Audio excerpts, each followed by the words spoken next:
Hello good evening नमस्ते हजुर सबैजनालाई। आज पनि फेरि आएको छु। म चाहिँ भिडियो बनाएको चाहिँ जिममा नै हो। ड्युटीबाट आएर चाहिँ एकछिन रेस्ट गरेर जिम आउँछु जहिले पनि। जिम पनि बेसी चाहिँ गर्दैन, त्यो 45 मिनटदेखि 1 आवर गर्छु। हजुरहरू पनि जिमै नगरे पनि घरमा भए पनि यसो वकसक गर्नु होला, के हल्का फुल्का एक्सर्साइज गर्नु होला। एक्सर्साइजले धेरै नै हेल्प गर्छ है। त्यसै मलाई पनि रियलाइज भएको कुरा हो। त्यही भएर म चाहिँ हजुर सबैजनालाई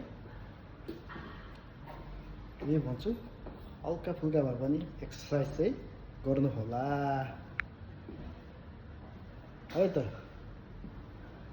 थ्याङ्क यू सो मच, धन्यवाद हजुरहरूलाई। Good night.